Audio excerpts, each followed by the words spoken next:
Então, meus irmãos, vamos tomar nossas Bíblias e o assunto que eu vou ministrar é sobre o bom obreiro do Senhor. O bom. Faço questão de frisar a palavra bom. Chega de obreiro mau, obreiro ruim. Chega. Chega de obreiro ruim, chega de obreiro falso. Não, o meu caso é o bom obreiro. O bom obreiro. Que Deus nos conceda a graça de sermos bons obreiros do Senhor. É o nosso assunto, o bom obreiro do Senhor. E nós vamos tomar 2 versículos como ponto de partida. Eu não vou cuidar da explanação dos versículos, apenas como ponto de partida, deixando o exemplo. 2 versículos. Em 1 Timóteo 4, versículo meia dúzia. 1 Timóteo 4, meia dúzia, que diz assim: propondo estas coisas aos irmãos, serás um bom ministro de Jesus Cristo. Veja como Deus é perfeito. Aqui não diz um perfeito, não existe obreiro perfeito. Existe bom. Perfeito só Deus. Serás um bom ministro de Jesus Cristo. Então é um versículo que estamos deixando como base dessa meditação. O bom obreiro do Senhor.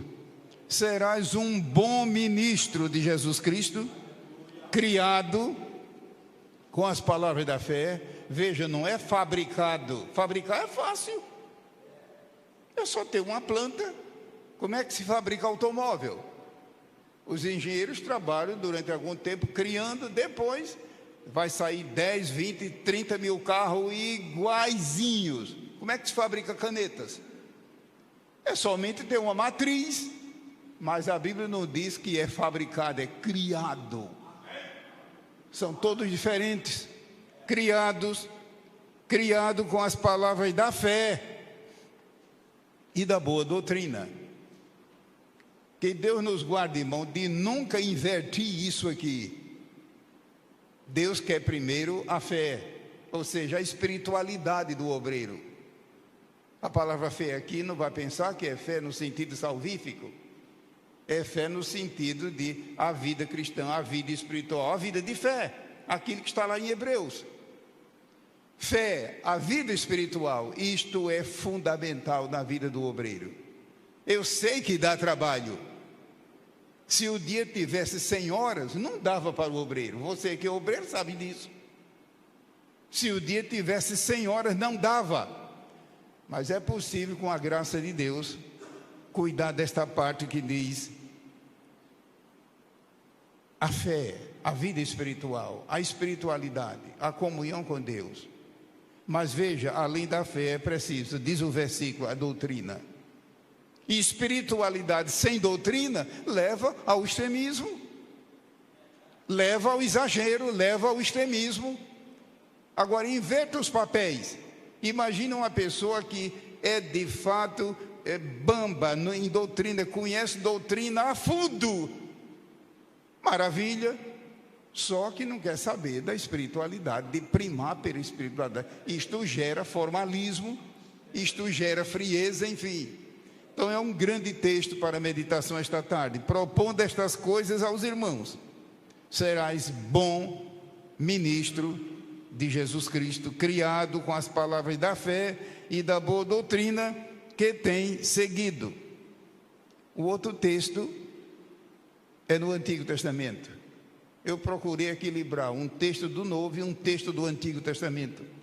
1 Crônicas. 1 Crônicas, capítulo 19.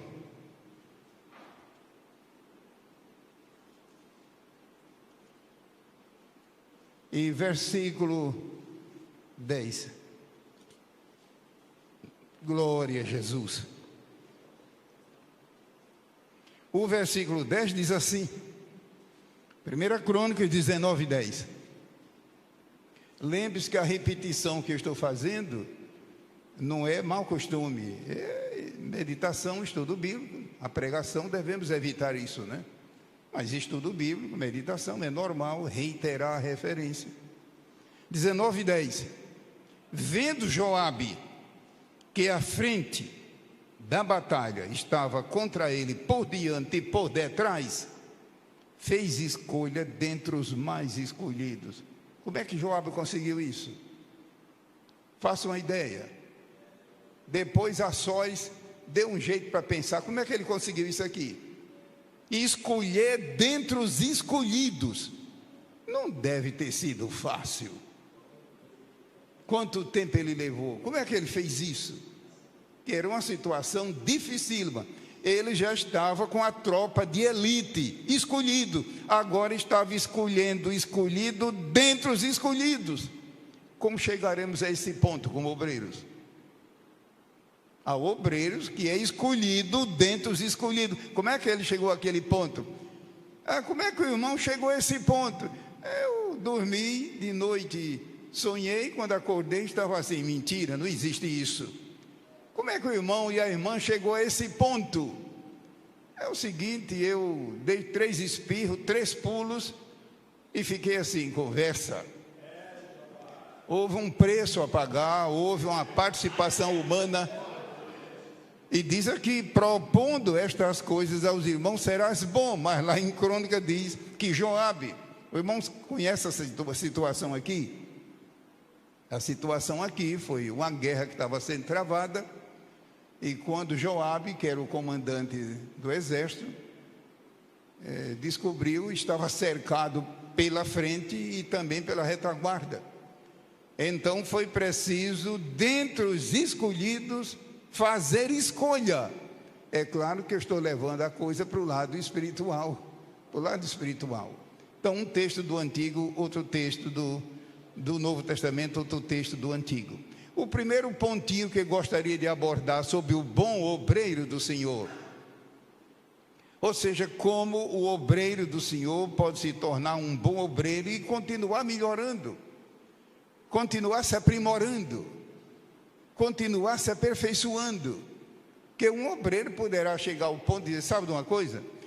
Pelo tempo que eu estou trabalhando, pelos anos que eu tenho de vida, enfim, eu acho que eu já dei o máximo e etc. E daqui eu não passo. Meu irmão e minha irmã, se tiver irmãs aqui presentes, você e eu podemos melhorar, podemos avançar. Porque nós estamos lidando, quem está ao nosso lado é o Senhor dos Exércitos, aquele que não somente é o nosso Salvador, mas também nos chamou para o santo, o ministério. Então, quais algumas coisas em nossa vida que, com a graça de Deus em primeiro lugar, nós podemos fazer e melhorar? Uma delas é o obreiro ler muito. Ler muito. É claro que não é ler qualquer coisa. E é claro que acima de tudo está a Bíblia. Eu não preciso nem tocar nesse assunto. Mas ler muito. E não vá me dizer que é fácil o obreiro conseguir tempo para isso. Se não houver planejamento, disciplina, autodisciplina, ele não consegue. Mas é um conselho que estou deixando. A Bíblia diz, persiste em ler. Está escrito. Persiste em ler. O obreiro lê muito. Muito, muito, muito. É claro que a Bíblia está em primeiro lugar, mas além da Bíblia, o obreiro lê, quem sabe, dicionários bíblicos, manuais, livros, periódicos, enfim, estabelecer prioridades nessa parte, enfim. Então, pensemos nisso. Agora, tomemos cuidado, porque toda pessoa que lê muito tem tendência de falar muito. Toda pessoa que lê muito, eu não estou dizendo que é falador, tem tendência. Então ele tem que se controlar. Senão ele vai ser um eco daquilo que ele lê. Deus me guarde de fazer isso. Eu digo isso porque, como pastor e também pela misericórdia de Deus como jornalista, a minha área que eu me aperfeiçoei em jornalismo foi documentação. Do contrário, esse obreiro passa a ser um eco daquilo que ele lê. Um eco, você sabe o que é eco? Quando você está entre duas montanhas, duas paredes, e grita e a outra responde. O eco não tem raciocínio, o eco apenas repete. Toda pessoa que lê muito tem uma tendência de falar muito. E aí é preciso tomar cuidado. Tomar cuidado. De vez em quando a gente escuta a reclamação. Mas ler muito. Os obreiros se recordam que o apóstolo Paulo era uma sumidade. Deus deu àquele homem, do lado humano, o preparo dele era um preparo fabuloso, como na linguagem de hoje, um rabino de alta envergadura. Deus lhe concedeu muitos dons e muito poder. E a Bíblia conta que no último livro que ele escreveu, que foi 2 Timóteo, a carta a Timóteo, ele disse: Timóteo, quando tu vieres, traze os livros, principalmente os pergaminhos, a capa que eu deixei em casa de Carpo e os livros. Imagine uma pessoa sabendo que daqui a pouco partiria para estar com o Senhor, pensando nos livros. Traze meus livros, principalmente os pergaminhos. O que vou dizer eu, Antônio Gilberto, que sou um pigmeu, tamanho de nada? Que vai dizer você, meu irmão?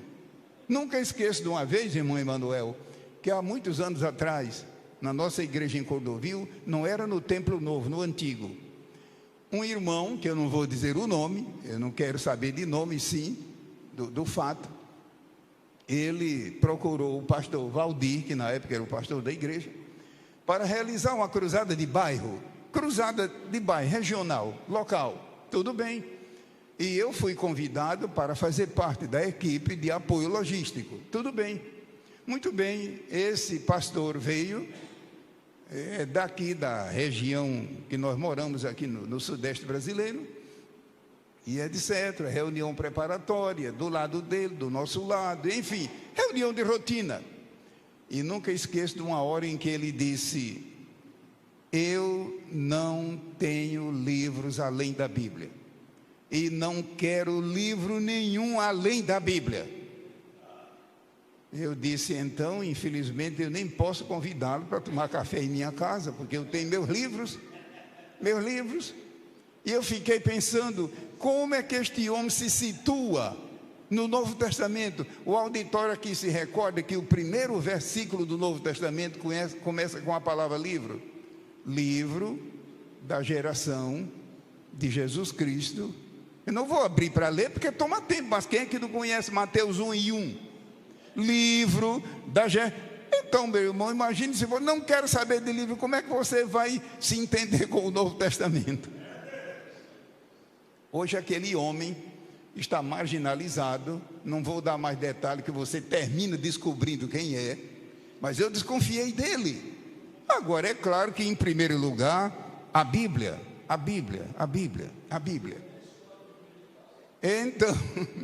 Então, tomemos cuidado. Agora, não esqueçamos do nosso alerta, que quem ler muito, periódicos, livros e tudo, pode ter a tendência de falar muito. E lá em 1 Timóteo 4, o apóstolo Paulo disse a Timóteo: Timóteo, ninguém despreze a tua mocidade, mas ser um exemplo dos fiéis na palavra. Vamos tomar o versículo e ler rapidamente, é apenas um contato com o texto. 1 Timóteo 4, 12. Eu li agora na abertura o versículo meia dúzia. Nós vamos para ver o 12. Ninguém despreze a tua mocidade, mas ser o exemplo dos fiéis. Veja, primeiramente em quê? Na palavra. E muita gente às vezes pensa que palavra neste versículo é a Bíblia, quando não é. O texto no original não tem nada a ver.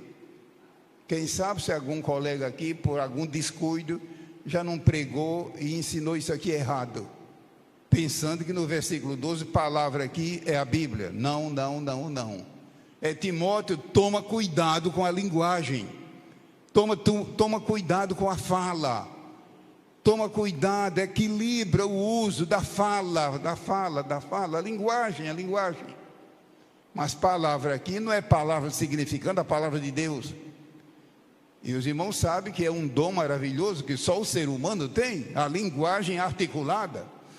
Há animais e pássaros que eles têm cântico, etc., imitam a voz, mas voz articulada e criada, só o ser humano tem este dom maravilhoso. Eu espero que aqui no auditório não haja ninguém que tenha tido problema de voz, ou seja, mudo, mas deve ser terrível. Só que tomemos cuidado.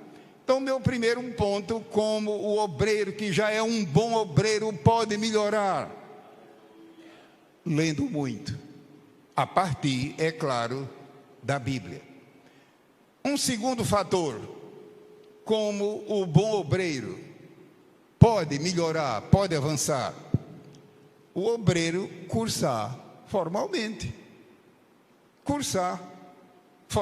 Formalmente quer dizer a base de currículo, a base de educandário.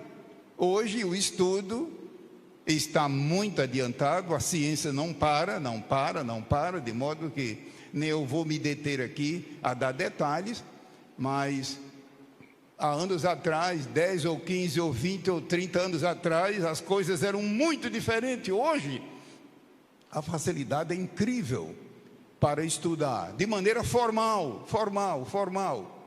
Então, o obreiro cursar formalmente. E depois que ele cursar, o nosso conselho é, continue como autodidata. Então, o que é autodidata? É a pessoa que estuda sozinho.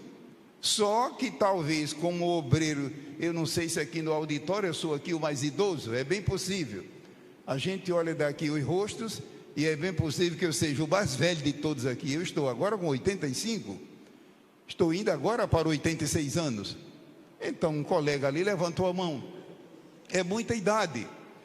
É claro que uma pessoa que estudou formalmente, ele pode continuar estudando como autodidata, mas qual é o conselho que eu quero deixar como um pastor, um obreiro já antigo?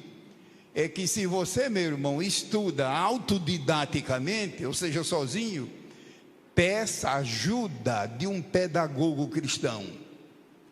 Peça ajuda de um pedagogo cristão maduro. Por quê? Caso você não tenha ajuda de um pedagogo, você só vai estudar o que você gosta. É natural estudar o que gosta. E tem muita coisa em curso que você não gosta e estuda porque tem que estudar, tem que fazer prova. Lembra quando você estudava português, matemática, informática, geografia, que tinha matéria que você tirava 10, e tinha matéria que tirava 3,5, 4,5. Por quê? Porque, não, digamos, criança, como é que ela tira a nota tão baixa? Não gosta. A mesma coisa acontece espiritualmente. Não vá me dizer que não tem coisa de matéria de curso que você não gosta. Você estuda porque tem que estudar. E qual é a vantagem de um pedagogo cristão? Ele vai estabelecer para você um roteiro. Estude isso, estude aquilo. Um pedagogo experiente, ele é neutro nesse ponto. Senão, você vai ficar desequilibrado. Pende só para um lado, perdeu o equilíbrio. E é perigoso perder o equilíbrio. A Bíblia diz que quando um crente perde o equilíbrio espiritual, primeiro ele perde o equilíbrio para o lado direito. Está lá escrito. Josué, não te desvie nem para... Não é a esquerda. Eu demorei um pouco para dar tempo você pensar. Josué, não te desvie nem para a direita e depois nem para a esquerda. Esse versículo aparece na Bíblia mais de 11 vezes. Sempre Deus diz, não te desvie nem para a direita e nem para a esquerda. E muita gente pensa que o maior perigo para um obreiro se desviar é para o lado esquerdo. A Bíblia diz que não. O maior perigo é para o lado certo. Eu estou vendo o interesse dos irmãos, mas nem me peça que eu não vou ter tempo de continuar aqui. Mas a Bíblia avisa, cuidado com o equilíbrio. Então, em segundo lugar, como um obreiro que já é um bom obreiro, Meus queridos irmãos, eu não estou falando de obreiro bom, estou falando de bom obreiro. Vocês sabem que na língua portuguesa, quando eu mudo a posição do adjetivo, ele passa a ser advérbio. Eu não estou falando de obreiro bom, estou falando de bom obreiro, que é um pouco diferente. Então, é ele cursar formalmente, e não cursando, ou mesmo cursando, ser um bom autodidata, estudando sozinho. Só que, para ser um bom autodidata, é bom seguir o conselho de um pedagogo cristão, maduro, de modo que ele indique o roteiro. Agora, é claro, irmãos queridos, que quando eu digo cursar formalmente, não somente matérias teológicas, mas seculares, isso entra também o vernáculo, a nossa língua materna. Eu não sei, irmão Emanuel, eu não sei, pastor Horácio, eu não sei, meus queridos colegas, por que é que as escolas bíblicas de agora, escola que eu digo, escola anual, o irmão sabe que grande parte das Assembleias de Deus no Brasil tem uma escola anual, chamada Escola Bíblica para Obreiro. Geralmente é meia semana, uma semana, 2 semanas. Eu alcancei o tempo quando era 30 dias, mas hoje ninguém faz mais com 30 dias. Por que é que essas escolas não incluem a matéria de português? Francamente, que é a nossa língua materna, o vernáculo, deveriam inserir. Então, se tem algum colega me ouvindo aqui e realiza escola bíblica anual, eu estou acabando de chegar, o pastor Emanuel estava lá, estamos acabando de chegar de São Paulo, do encerramento da escola bíblica, a escola bíblica anual. Eu sugiro que você inclua no calendário da atividade uma escola bíblica, quem sabe essa semana, uma semana, 2 semanas, e não esqueça de incluir vernáculo, ou seja, língua materna, o português. Está, é claro, aqui nesse contexto. Porque às vezes, imagine um obreiro usando o microfone como eu estou usando aqui em público, e vamos supor que ele diga: irmãos e irmãs, eu vos saldo. Como é que fica o auditório? Eu vos saldo com a paz do Senhor. Se a pronúncia correta é saúdo, fica ruim, uma pessoa fica toda gelada ali, espremida, sem saber o que fazer. Imagina uma pessoa usando o microfone e dizer: quem não nascer de novo, não é nascer, é nascer. Sim, mas não tem o S, mas o S não soa. É problema do latim. Francisco José do Nascimento, nascimento não, nascimento, mas tem um S, deixa o S para lá, o S é problema do latim. Uma pessoa que conhece a fundo o idioma, vai dizer: bom, se ele nem sequer sabe se expressar na língua dele, ele quer que eu aceite o Jesus dele? Eu costumo dizer, irmãos, que a linguagem correta não salva o pecador, mas salva a reputação do preletor. Vou repetir: a linguagem correta não salva o pecador, mas salva a reputação do pregador, do preletor. São casos que eu estou simplesmente mencionando aqui. Escuta, aquela pessoa veio para perturbar o culto. Perturbar não, perturbar. E veja, quase todo mundo diz perturbar. Aquele carro está perturbando. Se mais dá trabalho, deixa dar. Está na língua portuguesa, perturbando. Aquela irmã acabou de comprar casa própria. Própria não, própria. Em casa, na cozinha, mas já pensou no microfone dizer isso perante o público? Então está dentro desse ponto número 2. Imagine eu dizer assim: escuta, irmão, muito obrigado pelo que o irmão fez para mim. Não tem de quê, não há de quê. É uma expressão idiomática. Não é não tem. Fazem 15 dias que ele chegou. Fazem não, faz 15 dias. Esse verbo é impessoal. Eu estou vendo o interesse dos irmãos, parabéns. Eu pensei que não houvesse interesse seu nesse tipo de coisa que é o vernáculo.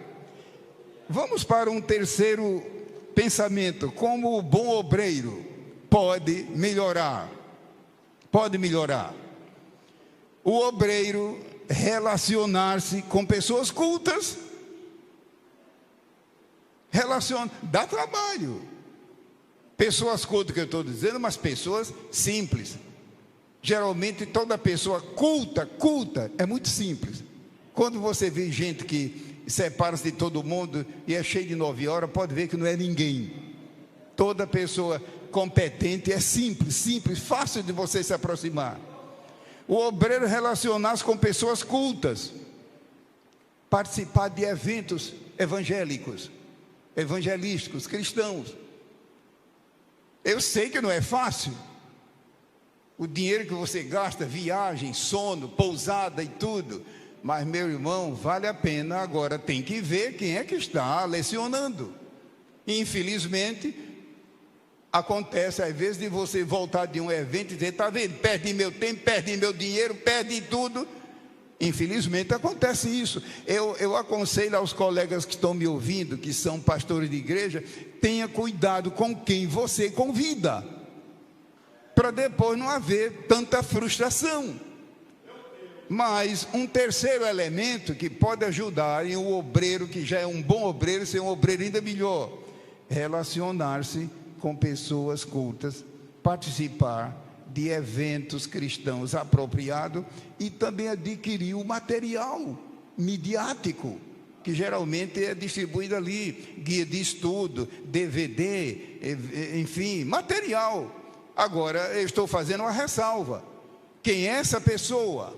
É uma pessoa, de fato, é um instrumento de Deus, simples, cheio de graça e de unção, mas é simples. Mas é um terceiro elemento. Há obreiros que são limitados na sua cultura bíblica e secular. Não se ofenda com o que eu estou dizendo. Deixa eu completar o pensamento. Há obreiros que são limitados em sua cultura bíblica e secular e ainda não participa de evento nenhum. Se isola completamente. Isso complica. Veja um caso como o do Brasil. O Brasil, nossa nação, há 10 ou 15 ou 20 ou 25 anos atrás, era muito carente na área de aculturação e na área de escolaridade ou escolarização, as duas coisas, aculturamento e escolarização. Hoje, apesar dos pesares, é claro que eu estou falando do governo municipal, estadual e federal, nós temos muita escola, muito educandário por toda parte. A minha pergunta é: como é que fica a igreja nesse contexto? Como é que fica a igreja? Como é que fica o obreiro nesse contexto? Ele precisa melhorar, ele precisa avançar. Há obreiros que são limitados na sua cultura bíblica e ainda se isola de pessoas apropriadas e se isola de eventos como seminários, conferências, escolas bíblicas, encontros, exposições, enfim. Eu sei, irmão, que não é fácil. Quem tem família, mesmo tendo carro, não é fácil, mas é possível. Com planejamento, com oração, é possível. Eu tinha colocado na minha lista aqui de pensamentos o exemplo do apóstolo São Paulo. Um homem que Deus levantou naquele tempo, de grande cultura, de grande envergadura, e tinha um grande grupo de colaboradores que o acompanhavam. Qual é o livro do Novo Testamento que mais cita esses companheiros? Colossenses. Quando você tiver tempo, dê uma olhada em Colossenses. Há um grupo de obreiros que o acompanhavam. Imagine como aquelas pessoas não aprenderam com o apóstolo devido à convivência. Vou passar para um quarto pensamento: como o bom obreiro pode aprimorar-se. O obreiro ser um bom observador, mas também um observador bom. O que é um bom observador? É um observador idôneo, competente. E observador bom é a pessoa que é sadia, espiritualmente falando, sadio. Do contrário, ele só vai reconhecer e levar a sério erros e falhas nas pessoas, nos eventos. Não, Deus nos guarda. Ele precisa primeiro ser um bom observador, de modo que ele retire lições. Vou pedir que os irmãos abram uma passagem da Bíblia para ilustrar isso. Ser um bom observador, e não apenas um observador bom. As lições da vida. A vida é uma escola. Ninguém vai passar por essa escola sem aprender muita coisa. E essa é a escola da observação. Vamos dar uma olhada rápida em 1 Reis, capítulo 14. Primeiro livro de Reis, capítulo 14. Se o observador for um mau observador, ele só vê coisa errada nos hinos, na igreja, na mensagem, e de nada vai adiantar. 1 Reis 14 e versículo 13. É claro que eu poderia pedir que alguém lesse, mas eu dou preferência eu mesmo ler devido ao microfone. A minha voz também não está lá grande coisa. 1 Reis 14 e 13. Todo o Israel, acredito que já deu tempo os irmãos localizarem. Todo Israel o pranteará e o sepultará em sepultura, porque os outros irmãos foram entregues para os cães comer e as aves de rapina. Teve um caso aqui que o profeta disse: não, esse aqui não vai ser comido pelos corvos. Não desperta a nossa atenção? Vou ler novamente o versículo, o 13. Todo Israel o pranteará e o sepultará, porque de Jeroboão só este entrará em sepultura, porquanto se achou nele coisa boa. Como é que você explica isso, irmão? Lembra desse caso? É o filho de Jeroboão I. Alguém lembra aqui de Jeroboão I? Foi um homem desviado, ímpio, idólatra, desavergonhado. Jeroboão I, o filho de Nebate, lembra dele? Um homem que de fato perturbou o reino de Israel, dividiu, era idólatra, tudo que era de ruim. Como é que ele teve um filho que nele tinha coisa boa? Só um observador, que seja um bom observador. O profeta disse: olha, todos os outros que morrerem vão ser jogados no campo para os corvos, as aves de rapina. O menino dele não, é o único que vai ser sepultado em sepultura, porque nele se achou coisa boa. Então, gente, irmão, que você imagina que não tem nada que preste, pode ter, mas eu não consigo descobrir, porque eu só vejo coisa ruim nos outros. Você entendeu bem o que eu quero dizer? Então temos cuidado na observação, para ser bom observador, e não apenas observador bom.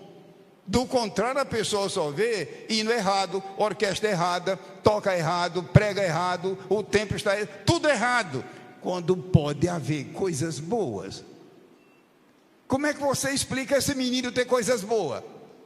Se o pai e a mãe, o pai Jeroboão, o filho de Nebate, meu Deus, foi um homem que praticamente arrasou, inclusive causou a divisão do reino, enfim. Vamos ver um segundo caso. 2 Crônicas. Então, que Deus nos abençoe, que eu e você não deixemos de observar as coisas, mas como bom observador, para ver os pontos positivos. Se tiver ponto negativo, deixa para lá. Mas o ponto positivo, aproveita. Veja 2 Crônicas, capítulo 19. 2 Crônicas, capítulo 19. Enquanto pegamos aqui um gole d'água. 2 Crônicas 19. Localize o versículo 3, que diz assim: boas coisas, contudo, se acharam em ti. Irmão, lembra desse homem quem foi? Um rei chamado Josafá. Josafá era um bom crente, só que, coitado, cometeu fraqueza. Ele era um servo de Deus temente. Eu não conheço a história de Josafá, um homem piedoso, só que aliou-se com Acabe. Quem era Acabe? Um desviado, terrível, desviado, apóstata. Josafá se aliou com ele. E quando ele disse: Josafá, tu irás à guerra comigo contra o rei da Síria, pode contar comigo que eu vou, enfim, etc. E outra coisa, Deus usou um profeta para repreendê-lo, enfim. Mas veja o que é que diz o versículo 3: boas coisas, contudo, se acharam em ti. Então, Josafá merecia?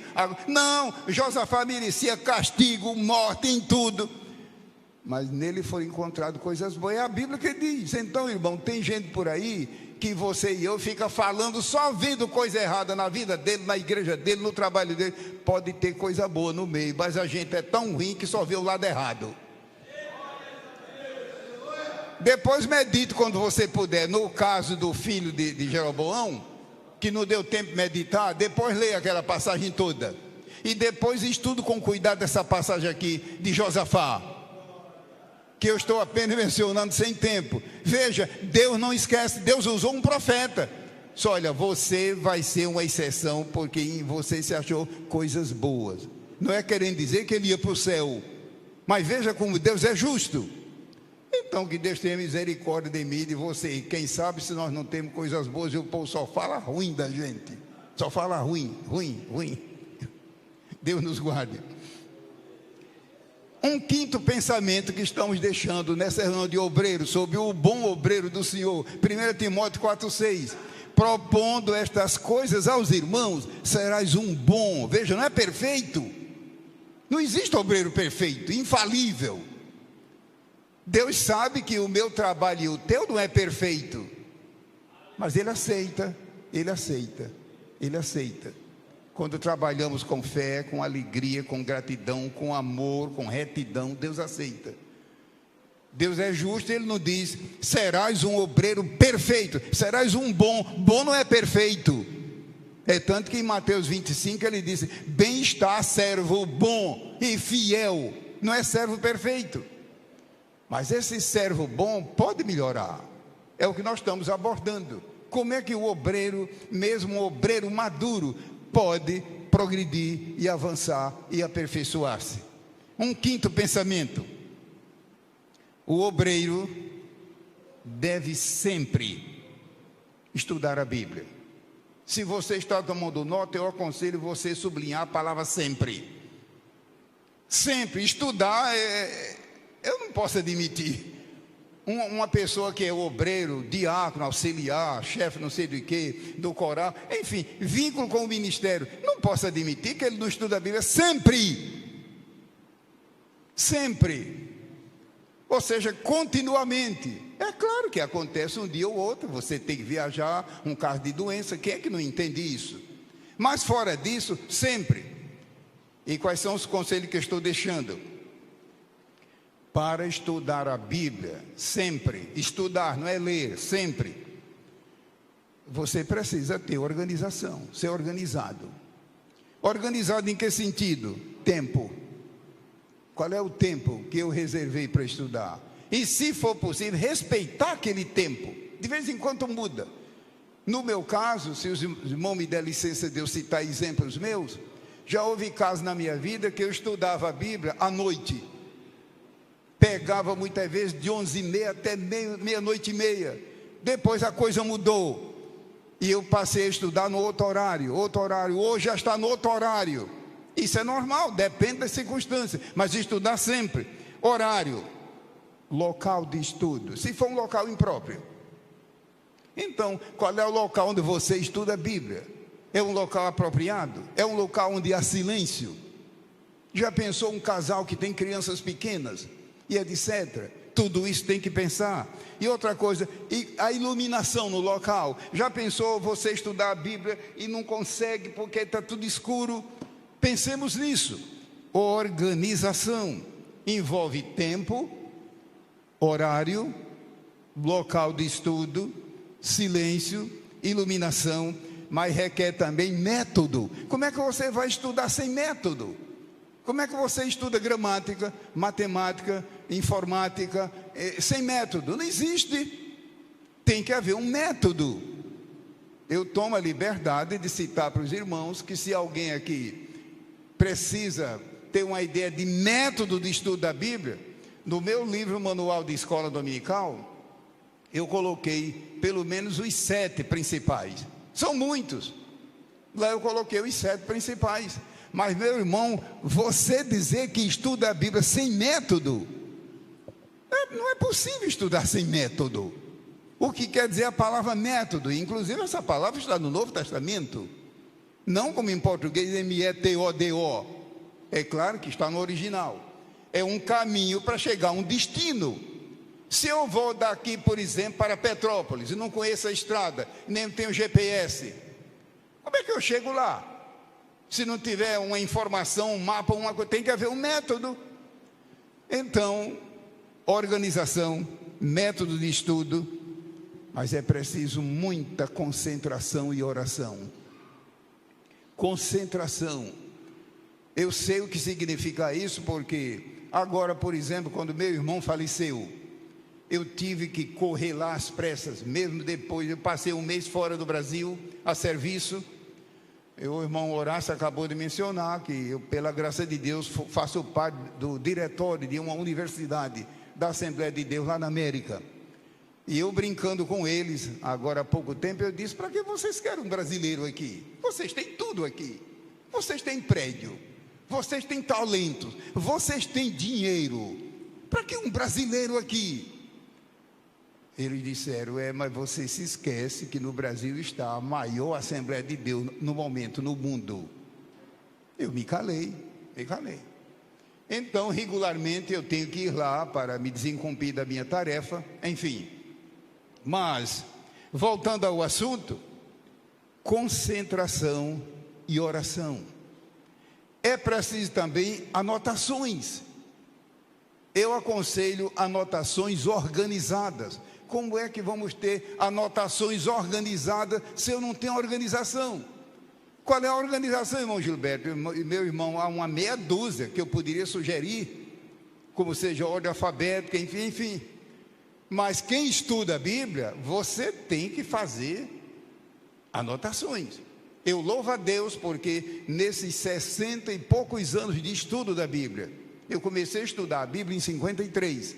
Muita gente aqui não era nem nascida. Em 50, estudar. E graças a Deus que Deus me deu uma esposa que me ajuda.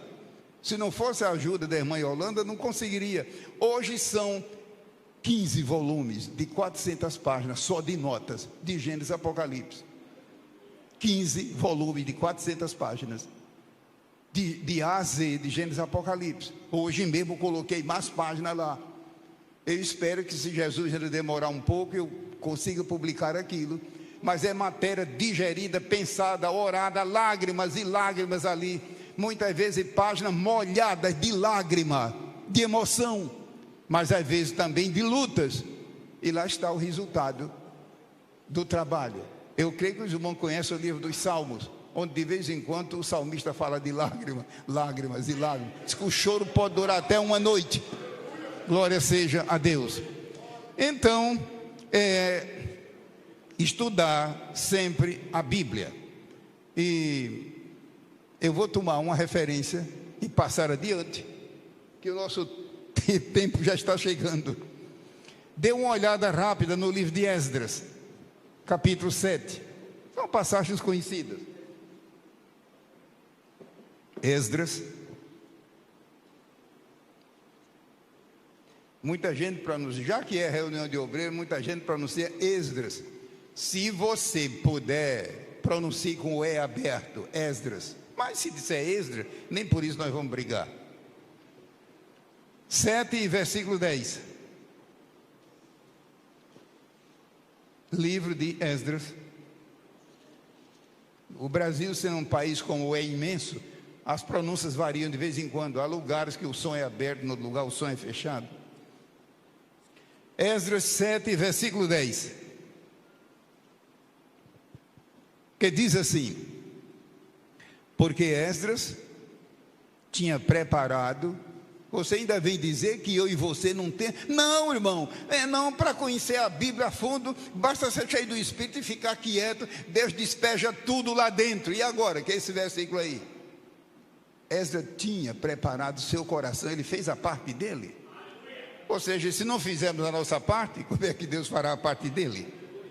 Esdras tinha preparado o seu coração, é o lado dele. Alguém se lembra lá de 2 Timóteo 2, onde a Bíblia diz: procura apresentar-te, procura apresentar-te a Deus aprovado, como obreiro que não tem. Então é o lado humano. É claro que no fim das contas, toda a glória é de Deus, toda a glória é dele, porque se não for o seu poder e a sua providência, nada é feito. É tanto que a Bíblia diz: se o Senhor não edificar a casa, em vão trabalham os edificadores. Se o Senhor não guardar a cidade, em vão vigia. O que é que Deus está querendo dizer com isso? Me dê toda a glória, que no fim das contas sou eu que fiz tudo. Agora tem o nosso lado. Tem o nosso lado. Se o Senhor não edificar a casa, em vão trabalham os edificadores. Querem dizer que se o edificador tem sucesso, é porque Deus dá vida, dá unção, dá inspiração, dá saúde, dá tudo, enfim. Glória seja o seu nome. Esdras 7:10. Esdras tinha preparado. Você ainda vem me dizer que foi Deus que preparou? Foi Esdras? Agora é claro, com a graça de Deus. Tinha preparado o seu coração para buscar a lei do Senhor, para cumprir, para ensinar. Como é que eu me meto a ensinar sem primeiro cumprir essas duas fases? Vou voltar ao versículo 10, que diz: primeiro buscar, segundo cumprir, e terceiro ensinar em Israel. Ensinar em Israel. Um sexto pensamento que estamos deixando como o bom obreiro, como está em 1 Timóteo 4:6. Serás um bom obreiro, um bom ministro de Jesus Cristo. Um sexto pensamento: o obreiro deve sempre dar toda a glória a Deus. E às vezes nós esquecemos por alguma razão. Dá sempre, buscar a glória de Deus e dar sempre toda a glória a Deus. Não é dar glória a Deus, glória a Deus, glória a Deus. Não, isso aí é glorificar a Deus. Eu digo dar a glória, atribuir tudo a Deus, porque de fato vem tudo dele, vem tudo dele. E há referências que gostaria de ler, mas estou deixando passar.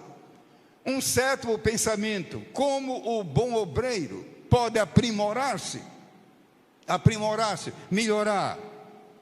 O obreiro deve ser sempre humilde de espírito. Humilde de espírito. Humilde de espírito. Por quê? O humilde de espírito aprende mais. Fui lá na escola bíblica, fiz um curso, não consigo entrar nada na minha memória. Pode ser que a pessoa é orgulhosa. O orgulho impede. O humilde aprende mais. O humilde aprende mais rápido. Como é que você aprendeu aquele negócio tão depressa? Você pode ser que seja uma pessoa humilde de espírito. O conhecimento entra com uma facilidade incrível. O obreiro humilde, ele aprende mais rápido e aprende correto. O orgulho faz a pessoa aprender errado. Como é que você aprendeu assim? Eu fui verificar, você está certo. Eu aprendi. Pode ser o orgulho. O orgulho faz a pessoa entender errado e aprender errado. Deus nos guarde. É terrível o orgulho. A humildade é diferente. Outra coisa, uma pessoa humilde que eu digo, humilde de espírito, o conhecimento entra para ficar a vida toda, não sai mais. Mas isso aqui eu aprendi faz 30 anos continua. Pode ser que você seja humilde. Eu estava há poucos tempos em Belo Horizonte, lecionando na escola bíblica. Eu vim colaborando ali há bastante tempo em Belo Horizonte. E um colega do outro lado da rua me fez sinal para esperar por ele. Eu aguardei. E ele disse: irmão, eu queria apenas Eu sei que o irmão vai entrar agora, mas eu não aguento, eu teria que falar isso.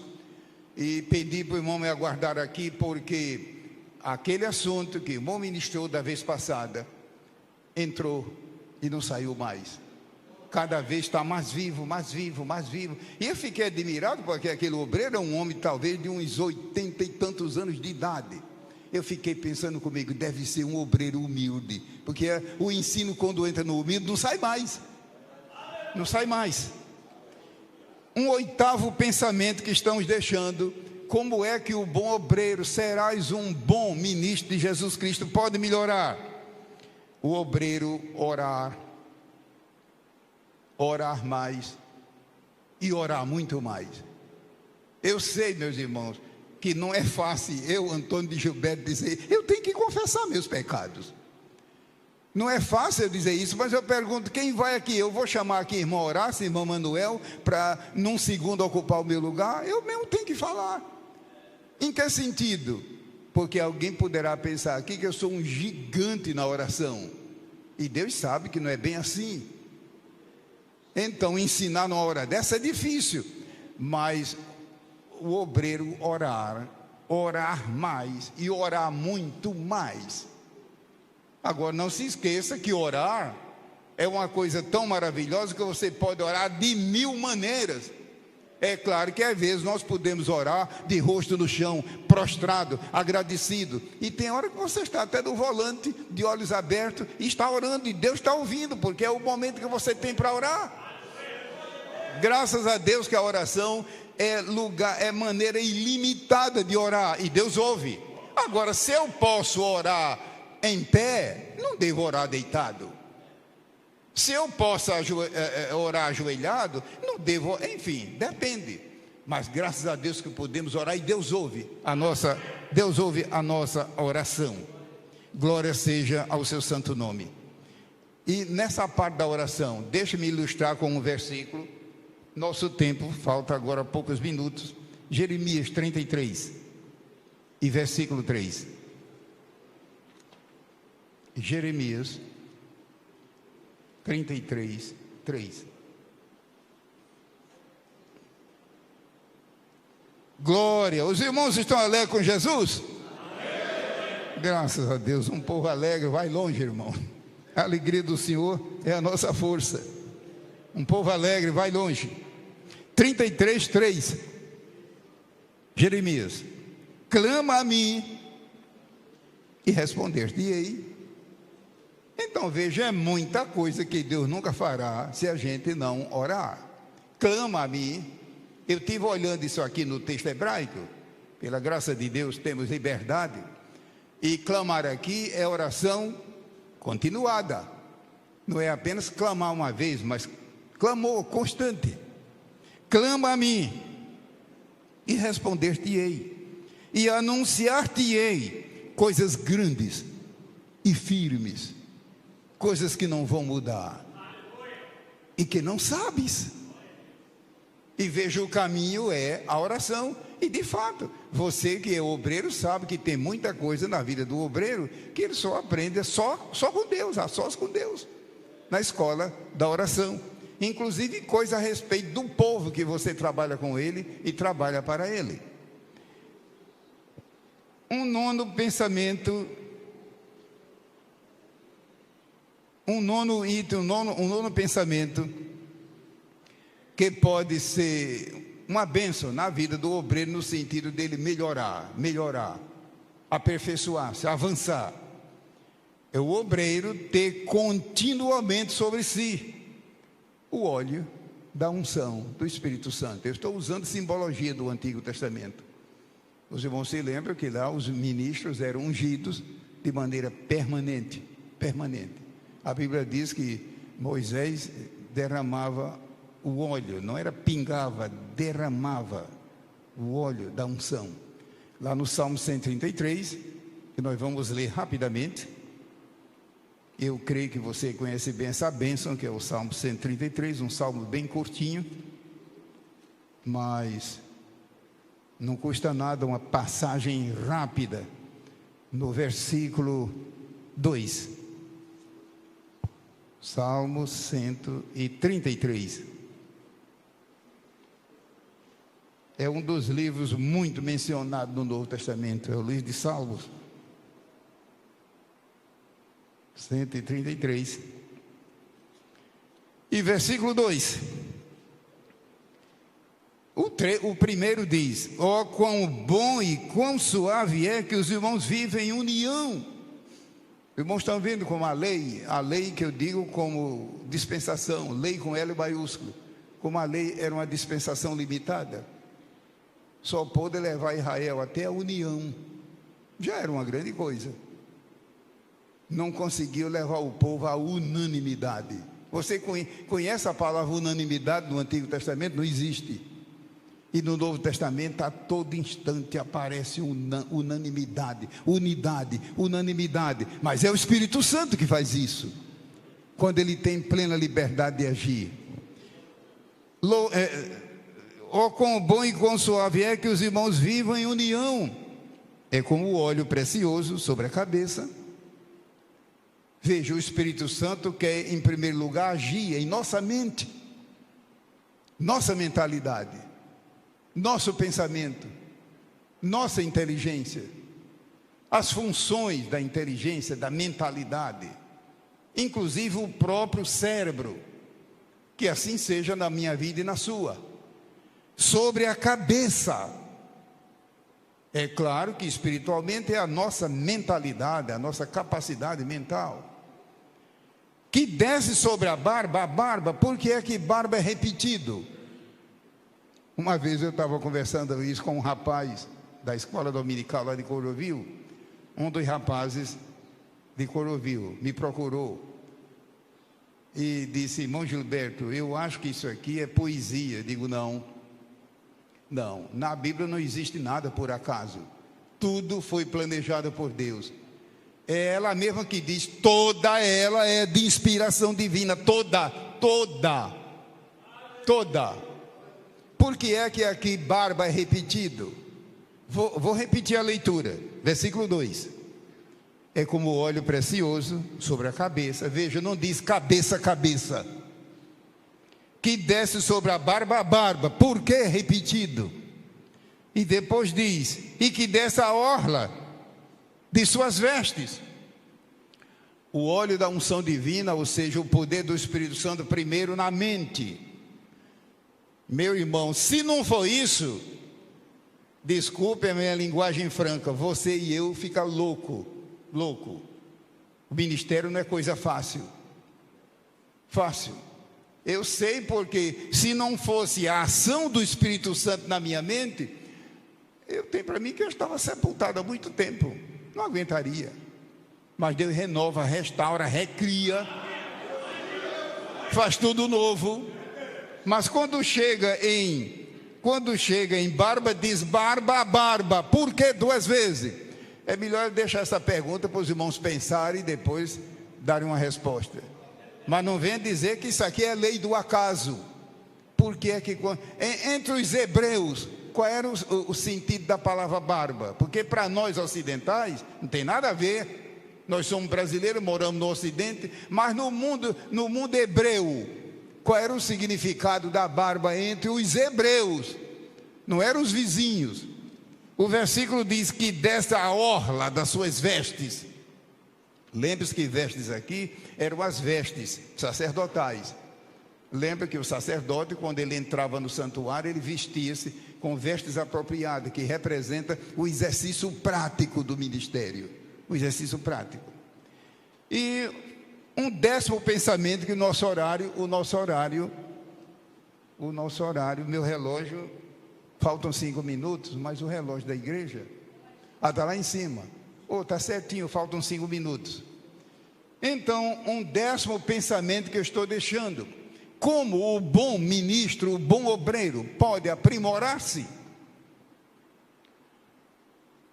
Pedindo ajuda, solicitando ajuda. Ou seja, quando um diácono, um presbítero, um pastor, quando ele tem problemas, digamos na família, com a esposa, ou esposa com ele, ou com os filhos, com quem ele vai se aconselhar? Quando um membro da igreja tem dificuldade, não é difícil. É só ele procurar o pastor dele. Mas quando um pastor tem dificuldade, com que ele vai se aconselhar? A igreja, a convenção, tem que ter pessoas capacitadas para ajudar nesse sentido. Capacitadas para ajudar, não para fofocar. Espero que isso não esteja sendo gravado, né? Mas para ajudar. Pastoreio, chamado pastoreio de pastores. Já imaginou um obreiro engolir sozinho os problemas que ele está vivendo, porque não tem com quem compartilhar?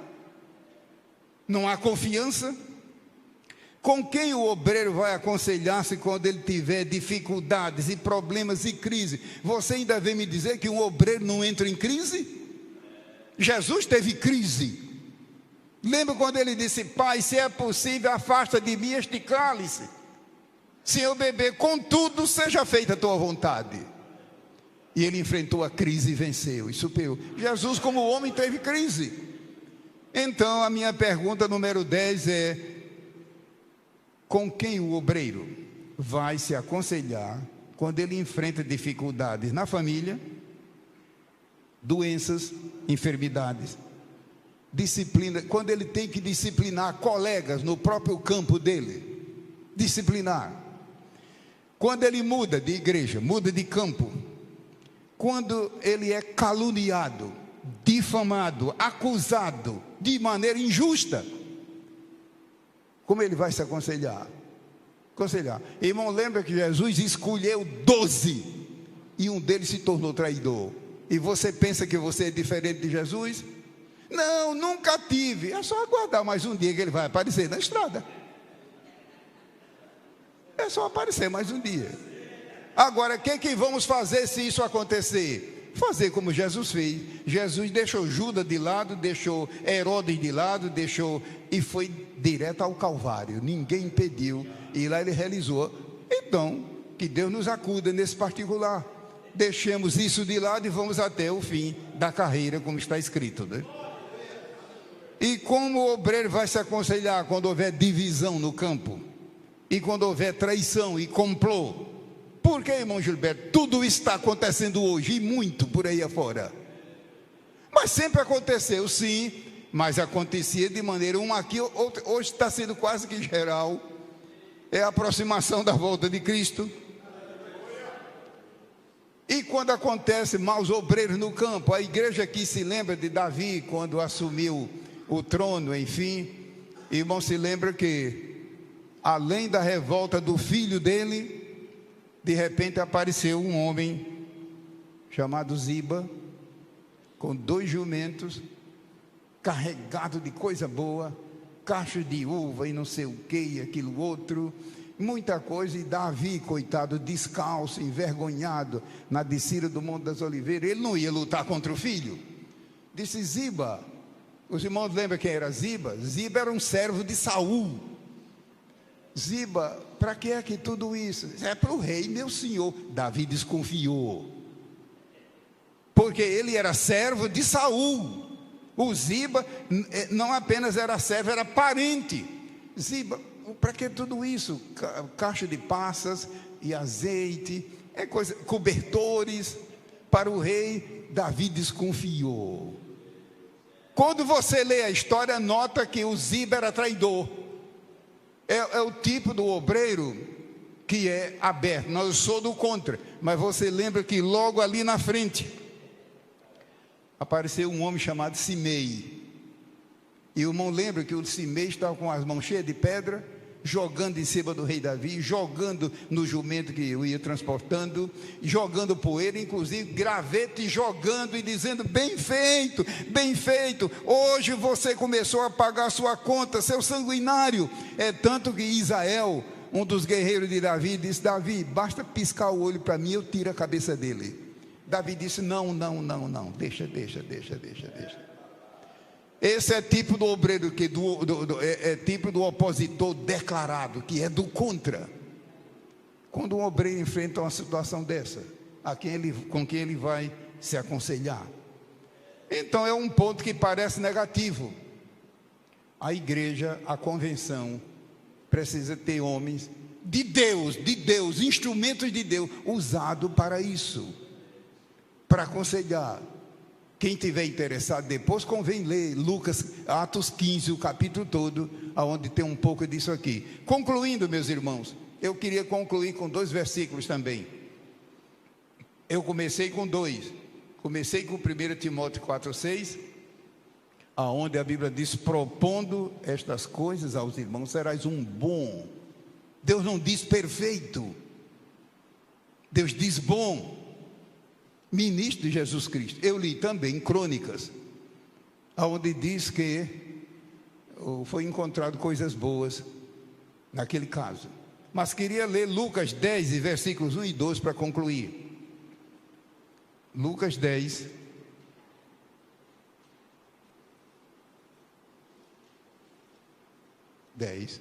versículos 1 e 2. Glória a Jesus. Irmão Horácio, a reunião de obreiros aqui é mensal ou é trimestral? Mensal. A nossa reunião em Cordovil também é mensal. É mensal, porque tem igreja que faz trimestral, né? 10 e versículos 1 e 2 de Lucas. Depois disto, designou o Senhor ainda outros 70 e mandou-os adiante da sua face, de 2 em 2, a todas as cidades e lugares aonde ele havia de ir. 2. E dizia-lhes: grande em verdade é em verdade a seara em que eu e você estamos, mas os obreiros são poucos.